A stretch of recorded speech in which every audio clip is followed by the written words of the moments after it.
예, 할렐루야.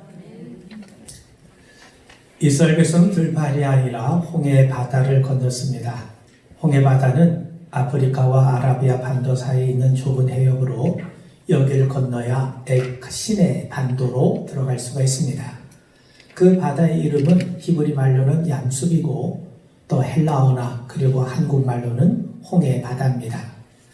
홍해가 과연 어떤 바다였는지 그것은 그렇게 중요하지 않습니다. 하나님께서 이스라엘 백성들로 하여금 홍해 바다를 갈라서 그 바닷길을 건너게 하셨다는 것이 중요합니다. 하나님 지금도 당신의 백성들을 위해서 바닷길을 여시고 계심을 우리 분명하게 믿게 되기를 주님의 이름으로 축원을 드립니다. 여러분, 출애굽한 이스라엘 백성들은요, 하나님의 인도하심에 따라 광야의 막다른 길목에 장막을 치게 됩니다. 그들은 동쪽으로 가야 가나안 땅에 갈 수 있는데 하나님은 그들의 방향을 바꾸셔서 홍해 바다와 믹돌 사이에 진을 치게 하셔서요. 믹돌이라고 하는 말은 망대란 뜻인데 애굽의 주요 군사적인 요충지였습니다. 그런데 이스라엘 백성들이 홍해 앞에 이르게 되자 그만 바로의 마음이 강팍해졌습니다. 3절에 보면 바로가 어떻게 말을 하냐면 그들이 그 땅에서 멀리 떠나 광야에 갇힌 바 되었도다. 이스라엘 백성들이 광야에 갇힌 바 되었다고 합니다. 사면초가에 빠졌다는 것이죠. 그래서 바로는 즉시 병거와 군대를 동원해서 이스라엘 백성들을 추격하게 이릅니다.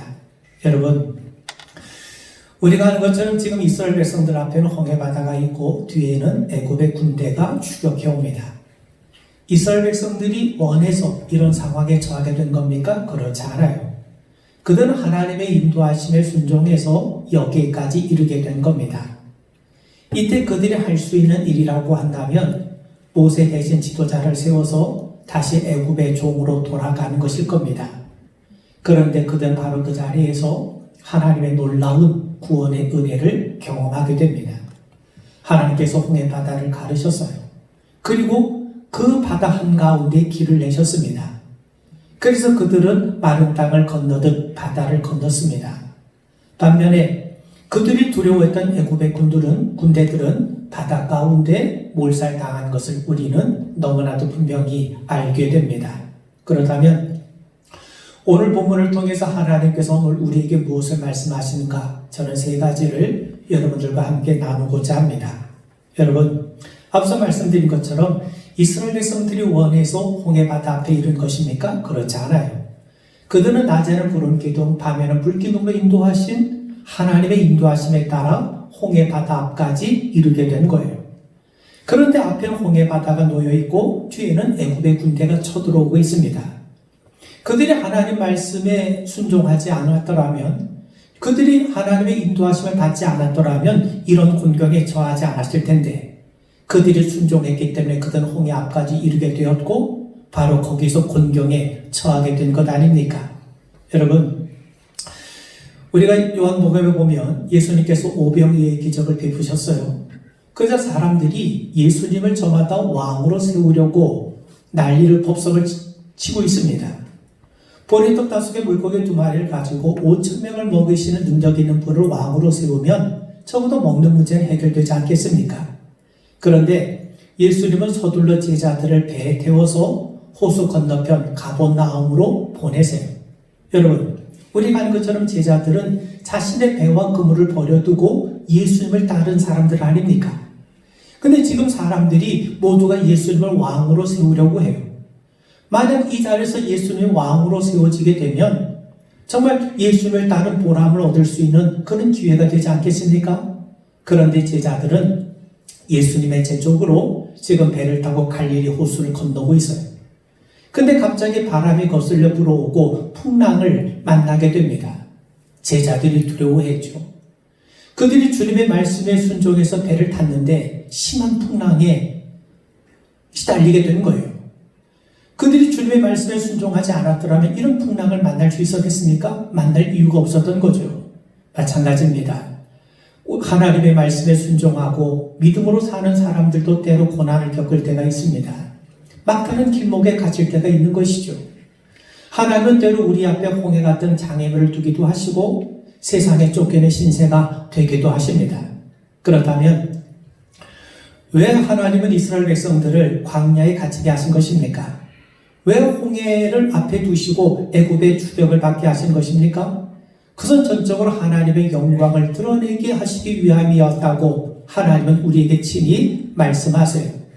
우리가 읽은 본문 4절에 보시면 내가 바로의 마음을 완악하게 한즉 바로가 그들의 뒤를 따르리니 내가 그와 그의 온 군대로 말미암아 영광을 얻어 애굽 사람들이 나를 여호와인 줄 알게 하리라. 여기 보면 나를 여호와인 줄 알게 하리라. 그것이 하나님이 영광을 받으신 것이라고 말씀하세요.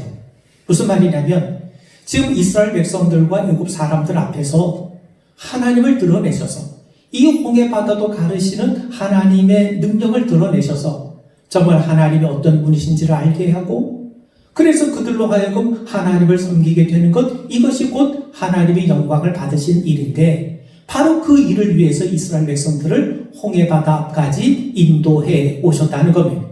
여러분, 하나님은 끊임없이 자신을 알려오고 계셨어요. 이것을 우리는 계시라고 합니다. 계시라는 게 무엇입니까? 감춰졌던 것이 드러나게 되는 거죠. 여러분, 피조물이 어떻게 창조주 하나님을 알 수 있겠습니까? 죄인된 인간이 어떻게 거룩하신 하나님을 알 수 있겠습니까? 그래서 하나님이 먼저 당신을 우리에게 알려주시는 거예요. 그럼 하나님이 어떻게 당신을 우리에게 알려주시는가? 자연을 통해 알려주십니다. 그걸 자연계시라고 합니다. 우리가 자연의 세계를 보면 그것을 만드신 분이 계시지 않겠습니까? 그 자연을 통해서 이 자연을 만드신 분이 바로 창조주 하나님이심을 우리에게 알려주세요. 그래서 피조물은요, 창조주의 성품과 능력을 우리에게 보여줍니다. 그런데 하나님이 당신을 가장 분명하게 보여주시는 것은 성경을 통해서예요. 그래서 성경을 우리는 특별 계시라고 합니다. 우리가 성경을 하나님의 말씀이라고 하는 것은 성경이 궁극적으로 하나님을 우리에게 알려주고 증거하기 때문인 거예요. 여러분, 하나님은 자신이 드러나길 원하세요. 그래 우리가 하나님을 알 수 있지 않겠습니까? 그리고 우리가 하나님을 알아야 그분을 의지할 수 있게 되고 그리고 그분을 의지해 우리가 영생을 누리며 복된 삶을 살 수 있는 것 아닙니까? 그러므로 우리가 하나님을 온전히 알게 되는 것, 하나님의 이런 분이시구나, 하나님의 성품과 능력이 이런 것이구나, 그분의 뜻이 이런 것이구나, 이것이 분명하게 드러나는 순간이 곧 하나님의 영광을 받으신 순간입니다. 우리가 하나님을 하나님으로 믿게 되는 것, 우리가 하나님을 하나님으로 경외하게 되는 것, 이것이 곧 하나님의 영광을 받으시는 것입니다. 여러분, 생각해 보세요. 이스라엘 백성들은 지금까지 400년을 애굽에서 살아왔어요. 애굽은 우상의 나라요, 다신교의 나라입니다. 바로는 자신을 태양의 신의 아들로 자처하고 있습니다. 그런 애굽에 살면서 이스라엘 백성들도 자신도 모르게 애굽의 신들과 풍습에 물들었을 겁니다. 출애굽을 했다고 해서 바로 하나님을 알게 되고 하나님을 섬기게 되는 것이 아닙니다. 그래서 하나님이 그들을 홍해 앞으로 인도하신 거죠. 홍해 앞에서 큰 일을 행하심으로 이스라엘 백성을 인도하신 하나님의 과연 어떤 분이신가? 이것을 분명하게 드러내심으로 그들이 진정으로 하나님을 여호와 하나님으로 믿고 섬기게 되길 원하셨던 겁니다. 여러분, 신앙이라고 하는 것은 하나님을 아는 것과 굉장한 밀접한 관련이 있습니다. 믿음이라는 게 뭡니까? 믿음이라고 하는 것은요, 우리의 믿음의 대상이신 분과 깊은 관련이 있어요. 우리의 믿음이 참되다는 것은요, 우리 믿음의 대상이 되신 하나님의 참되고 신실하시다는 겁니다. 그러므로 믿음이 성숙해진다는 것은 믿음의 대상이신 하나님을 우리가 온전히 더 깊이 바르게 알아가는 것과 관련이 있는 겁니다. 하나님 모르면 그분은 섬길 수가 없죠. 그분과 어떻게 교제를 살아갈 수 있겠습니까? 그래서 하나님은 이스라엘 백성들에게는 하나님을 더욱 믿고 의지할 수 있게 하시고 애굽 사람들에게는요, 애굽 사람들이 애굽의 신이 아니라 하나님만이 참된 하나님이심을 드러내시고자 그들을 홍해 바다로 인도하신 겁니다. 하나님을 드러내심으로 그들이 하나님에 대해 바르게 알기를 원하셨던 것이죠. 여러분, 이것이 곧 하나님이 영광을 얻으시는 방법인 겁니다. 여러분, 욥기 잘 아시죠? 욥기 1장과 2장은 서론이고 3장부터 본론이 시작이 됩니다. 처음엔 욥과 세 친구들 간의 갑론을박이 나와요. 욥이 뜻하지 않은 고난을 당하자 친구 셋이 욥을 찾아와서 그와 더불어 서로 논쟁하는 장면이 욥기의 내용입니다. 친구들의 주장은 조금씩 다르지만 내용은 대동소이합니다. 욥이 죄를 지었기 때문에 지금 고난을 당한다는 것이죠. 그런데 욥은 자신은 절대로 죄를 짓지 않았다고 항변을 해요. 이게 3장부터 31장까지의 이야기입니다. 그런데 이어서 엘리후라고 하는 젊은 사람이 등장해서 욥을 책망합니다. 그의 말도 다른 세 친구의 말과 다르지 않아요.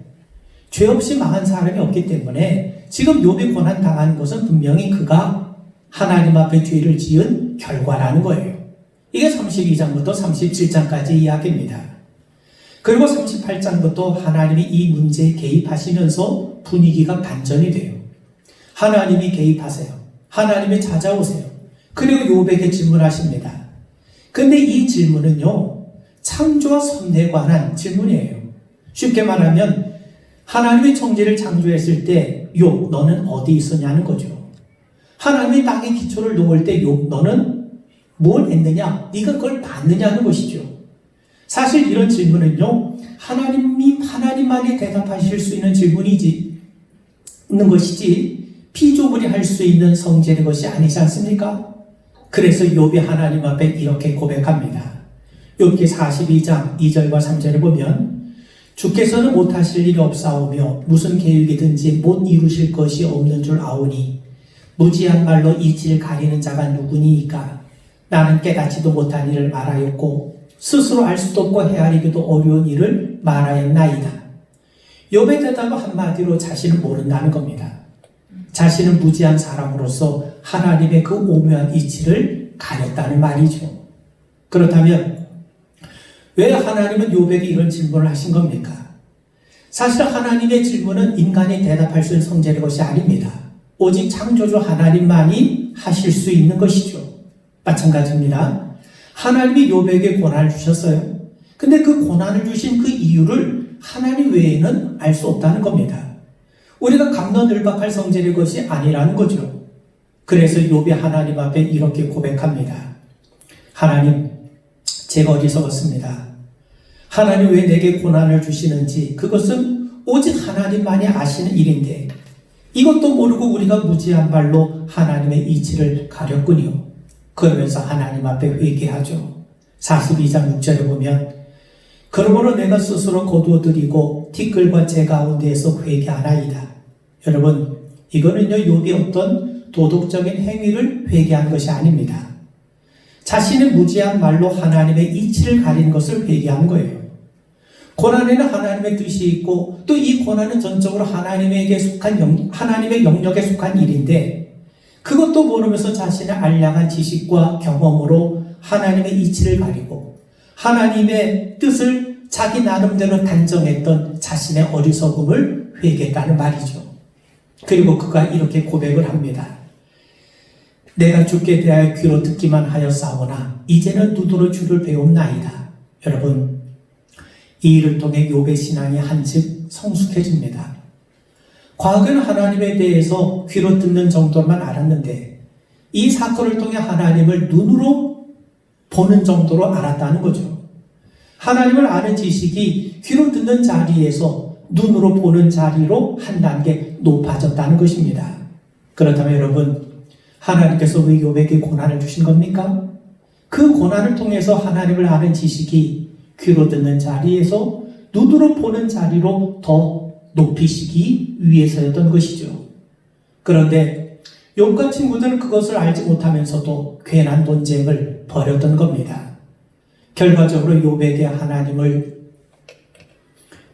고난은 욥에게 하나님을 더 한층 온전히 알게 되는 기회가 되었던 겁니다. 여러분, 우리가 겪는 고난도 마찬가지입니다. 우리가 고난을 수용하는 것은 어렵지만 결과적으로 하나님을 우리가 더 온전히 알게 되고 정말로 그분을 온전히 신뢰하는 기회가 된다면 이것은 정말 우리에게 유익한 일이 되지 않겠습니까? 광야에 갇힌 바 되었습니까? 앞에는 홍해가 있고 뒤에선 애굽의 군대가 추격해오고 있습니까? 하나님의 영광 받으실 기회입니다. 하나님을 더 잘할 수 있는 기회가 되는 겁니다. 여러분, 나사로가 죽었을 때 주님은 이 병은 죽을 병이 아니라 하나님의 영광을 위함이요 하나님의 아들로 이를 인하여 영광을 얻게 하려 함이라 말씀하세요. 예수님의 무덤에 누워있던 나사로를 부르시자 죽었던 나사로가 수족을 배로 동인 채로 나왔다고 성경은 증거합니다. 그런데 바로 그때 어떤 일이 벌어졌습니까? 많은 유대 사람들이 예수님을 하나님이 보내주신 하나님의 아들로 믿는 사건이 벌어졌어요. 예수님 역시 이 일에 행하시는 목적이 많은 무리들이 예수님이 하나님이 보내신 분이심을 믿게 하는 데 있음을 말씀하고 계십니다. 요한복음 11장 42절에 보면 이 말씀을 하옵는 것은 둘러선 무리를 위함이니 곧 아버지께서 나를 보내신 것을 저희로 믿게 하려 함이니이다. 나사로가 다시 살아나는 사건을 통해서 많은 무리들이 예수님이야말로 하나님이 보내주신 분이구나 알게 되었다는 겁니다. 이것이 주님이 영광을 받으시는 일이죠. 그렇다면 나사로의 병이 왜 죽을 병이 아니라 하나님의 영광을 위한 병이 된 겁니까? 이 일을 통해서 많은 사람들이 예수님을 온전히 알게 되는 일이 일어났기 때문입니다. 그러기 위해서 여러분, 뜻하지 않은 고난이 우리 앞에 있다 할지라도 그걸 통로 삼아 우리 주님을 더 깊이 온전히 알게 되는 은혜가 있기를 주의 이름으로 축원을 드립니다. 자, 홍해 앞에 이르자 이스라엘 백성들 어떤 반응을 보였습니까? 10절에 보면 바로가 가까이 올 때에 이스라엘 자손이 눈을 들어본즉 애굽 사람들이 자기들 뒤에 이른지라 이스라엘 자손이 심히 두려워하여 여호와께 부르짖고 그들이 두려워했어요. 그리고 하나님 앞에 부르짖었어요. 여기서 그들이 부르짖었다는 말은 기도했다는 말이 아닙니다. 그들은 오랫동안 애굽 생활에 젖어 있었기 때문에 하나님에 대한 믿음이 깊지 않은 상태에 있어요. 그리고 그 다음에 보면 그들이 모세 앞에 왜 광야로 우리를 이끌어내서 죽이려고 하느냐고 불평하고 있지 않습니까? 그런 의미에서 여러분, 그들이 부르짖었다는 것은 기도했다는 말이 아니라 절망과 두려움에 압도되어서 하나님 앞에 불평과 원망을 쏟아냈다는 거예요. 하나님에 대한 믿음의 반응이 아니었다는 겁니다. 그렇다면 그들은 왜 두려워했을까? 언제 두려움이 우리에게 찾아오는가? 간단하게 세 가지의 말씀을 드리면요. 하나님에 대한 시선을 놓치면 두려움에 사로잡히게 됩니다. 여기 10절을 다시 보시면 바로가 가까이 올 때 이스라엘 자손이 눈을 들어 본즉 애굽 사람들이 자기들 뒤에 이른지라. 지금 이스라엘 백성들은요. 자신들을 추격해오는 애굽의 군대를 바라봅니다. 애굽의 군대의 시선이 고정이 되니까 두려움이 엄습하기 시작한 것이죠. 여러분, 무엇에 시선을 맞추느냐가 중요합니다. 세상에 맞추느냐, 하나님께 맞추느냐. 우리가 사진을 찍을 때에도요, 초점이 맞아야 선명한 사진이 나와요. 세상에 초점을 맞추면요, 세상만 커 보입니다. 하나님은 보이질 않아요. 여러분, 구척장신 골리앗에 초점을 맞추니까 이스라엘 백성들이 골리앗만 보이지 하나님이 보이지 않지 않습니까? 그러니까 맥돌 못 추는 비겁한 사람으로 자신을 비하하게 이르렀던 거죠. 가나안을 정탐할 때도 마찬가지입니다. 그들의 크고 강한 것에 초점을 맞추니까 자신들은 한없이 약한 메뚜기처럼 보이게 되었던 겁니다. 애굽의 군대에 초점을 맞추니까 그들을 이길 수 없기 때문에 두려움이 나오는 것이고, 홍해 바다에 초점을 맞추니까 그 홍해를 건널 수 있는 아무런 도구가 없다 보니까 절망이 나오는 것이죠. 그런데 하나님께 초점을 맞추면 하나님의 손길이 보입니다. 8절에 보면 여호와께서 애굽 왕 바로의 마음을 완악하게 하셨으므로 그가 이스라엘 자손의 뒤를 따르니 이스라엘 자손이 담대히 나갔음이라. 그들이 하나님께 시선을 맞출 때에는요, 적들의 추격 속에서도 담대하게 나갈 수 있었어요. 하나님에 대한 시선을 놓치면 두려움이 찾아옵니다. 반면 우리가 하나님께 시선을 맞추면 그 하나님은 어디에나 우리와 함께하고 계세요. 그래서 다윗은 노래하죠. 내가 사망의 음침한 골짜기로 다닐지라도 해를 두려워하지 않을 것은 주께서 나와 함께 하심이라. 주의 지팡이와 막대기가 나를 안위하시나이다. 하나님을 바라볼 수만 있다면요, 사망의 음침한 골짜기도 하나님은 계시고 거기서 주님이 우리와 함께 하심을 믿으시길 바랍니다. 두 번째는요, 하나님의 은혜를 잊을 때 두려움이 찾아옵니다. 이스라엘 백성들이 홍해 앞에 이른 것은 하나님의 인도하심 때문이에요. 그들 인도하신 하나님은 어떤 하나님이십니까? 10가지 이적으로 애굽의 바로를 무릎 꿇게 하신 하나님이 아니십니까? 이스라엘 도저히 나올 수 없는 데에서 기적적으로 나왔습니다. 10가지 재앙이 쏟아질 때 애굽 사람들에게는 그대로 고스란히 재앙이 임했지만 이스라엘 백성들은 똑같은 애굽 땅에 있었음에도 불구하고 하나님께서 그들을 구별하셔서 재앙이 임하지 않도록 보호해 주지 않으셨습니까? 이스라엘 백성들을 구별하시고 은혜와 능력을 베푸신 하나님이 지금 그들을 홍해 앞까지 인도하신 거예요. 그런데 이스라엘 백성들은 여기까지 인도하신 하나님이 바로를 무릎 꿇게 하신 하나님이라는 사실을 잊어버리고 있어요. 자신들을 구별하시고 자신들에게 은혜 베푸시고 자신들을 도우신 하나님이라는 사실을 너무나도 쉽게 망각하고 있었던 겁니다. 콜롬비아의 작가 가브리엘 가르시아 마르케스가 쓴 100년 동안의 고독 안에는 해괴한 전염병이 돌고 있는 한 마을에 관한 이야기가 나옵니다. 어느 마을에 전염병이 돌기 시작했는데 그 전염병은 건망증이라고 하는 전염병이에요. 사람들이 점점 기억을 잃어버리고 있습니다. 병은 점점 확산되어서 노인을 비롯해 젊은 청년들까지 심각한 건망증을 앓게 되었습니다. 그러다 보니 흔한 생활용품의 이름도 잊어버리고 가까운 사람은 물론 가족의 이름까지도 잊어버리게 되었던 거죠. 이 병에 걸리지 않은 몇몇 젊은 사람들이 필사적으로 모든 사물의 이름을 붙여서 잊어버리지 않도록 피해를 줄이려고 애를 씁니다. 이것은 집입니다. 이것은 산입니다. 이것은 나무입니다. 이렇게 이름을 붙였어요. 그리고 마을 입구에 2개의 간판을 달았는데 간판 하나에는 이 마을의 이름은 마칸도입니다. 마을의 이름을 적었고 또 다른 한 간판에는요, 하나님은 존재하십니다. 그리고 우리를 인도하십니다라고 크게 써놓았습니다. 작가는 신앙과 진리를 잊고 사는, 무엇보다도 하나님을 잊고 사는 현대인들의 건망증을 다루면서 무엇보다도 가장 심각하고 위협적인 건망증이 뭐냐? 하나님이 존재하시고 하나님이 우리를 인도하신다는 사실을 잊고 사는 것임을 우리에게 가르쳐주고 있는 거죠. 하나님을 잊어버릴 때, 하나님을 잊게 될 때 두려움은 찾아오게 되는 겁니다. 그리고 세 번째는요, 하나님의 뜻을 모르면 두려움에 사로잡혀요. 하나님이 이스라엘 백성들 출애굽시키신 이유가 무엇입니까? 홍해 앞에서 죽이기 위해서입니까? 그렇지 않죠. 가나안 땅을 주시기 위해서입니다. 그렇다면 그들의 목표는 하루빨리 가나안 땅에 들어가 복을 누리며 사는 것 아니겠습니까? 그런데 하나님은 가나안 땅을 주시기에 앞서 그 복을 누리게 합당한 백성을 만드시는 일에 더 많은 관심을 갖고 있어요. 그래야 가나안 땅에 들어가서도 그들이 하나님의 복을 누리며 살 수 있는 것 아니겠습니까? 그리고 가나안 땅에서 하나님의 복을 누리며 사는 비결은 하나님 말씀에 순종하는 거예요. 하나님 말씀에 순종한다는 것이 무엇입니까? 하나님만을 믿고 섬긴다는 거죠.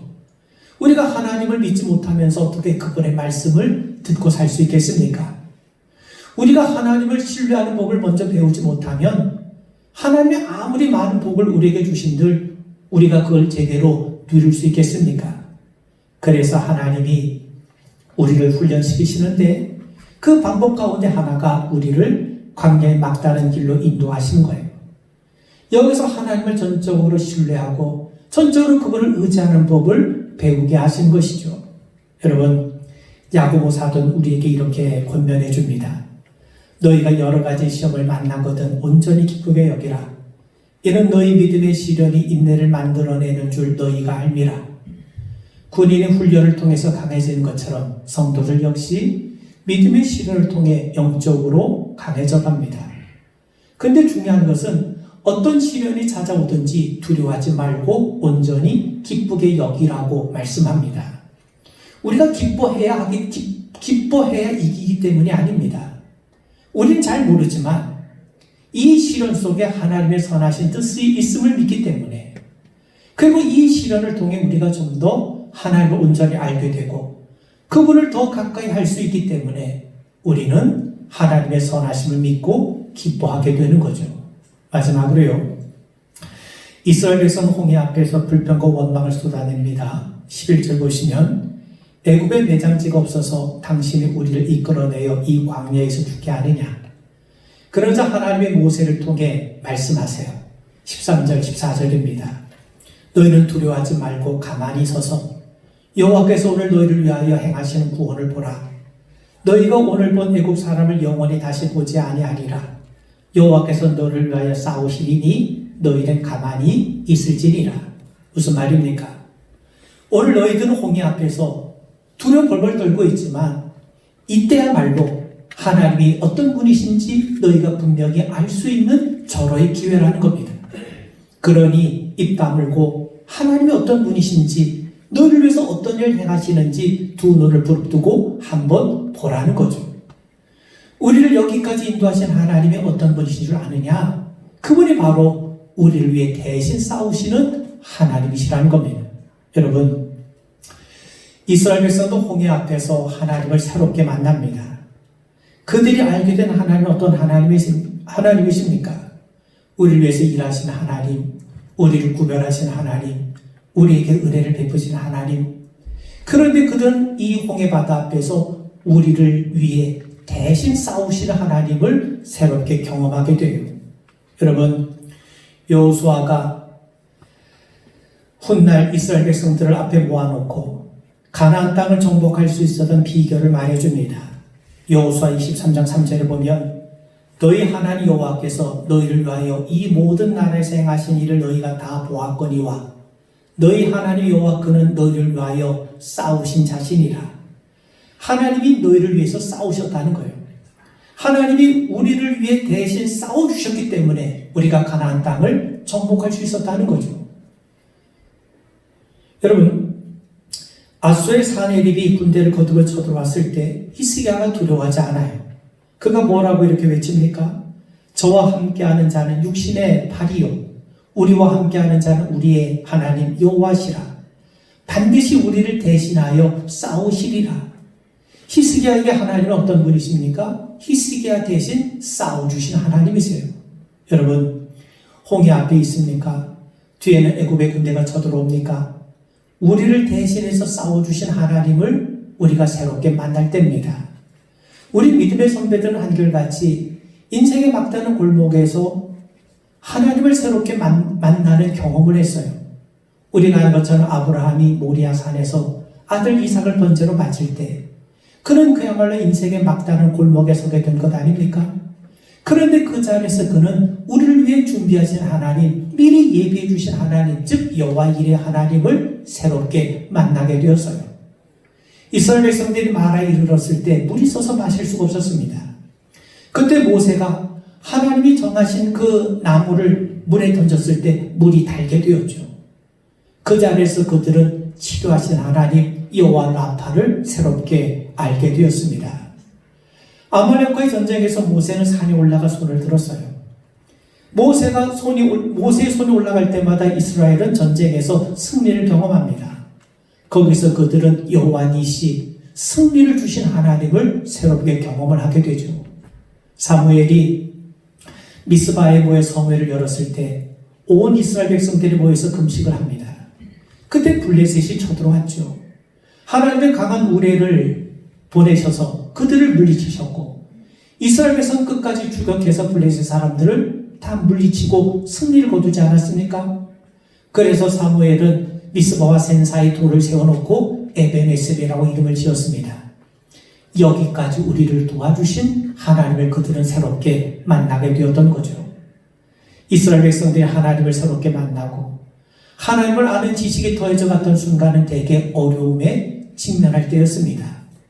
그런데 그 어려움을 끝나지 아니하고 그 어려움을 통해서 그들은 하나님을 새롭게 만나는 기쁨을 누리게 되었던 것이죠. 여러분, 이스라엘 백성들은 홍해를 건넜습니다.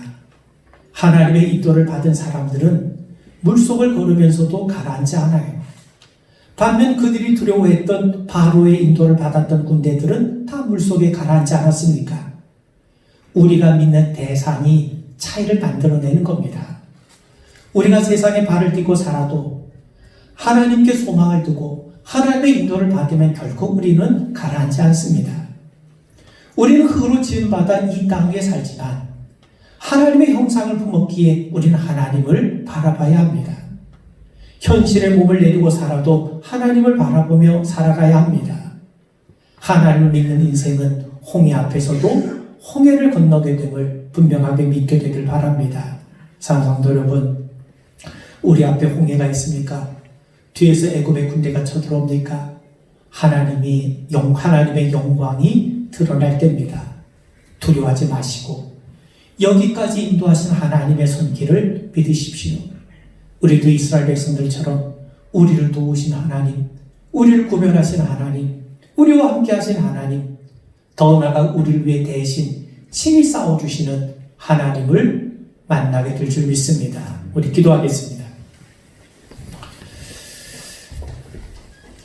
인생의 뜻하지 않은 여러 가지 어려움 속에서도 우리와 함께 하신 하나님, 우리를 위해 친히 대신 싸워주신 하나님을 우리가 날마다 만나고 경험하는 귀한 은총의 사건이 될 수 있도록 하나님께서 도와주시옵소서. 두려움에 떨고 있는 우리 모두를 주님께서 위로하여 주시고 참 평강을 허락해 주시옵고 주님을 통해서 넉넉하게 이겨나갈 수 있음을 우리가 분명하게 믿고 드러내며 증거하는 성도 되게 하옵소서. 언제나 저희들과 함께 하실 주님을 송축합니다. 예수님 이름 받들어 간절히 기도하옵나이다. 아멘.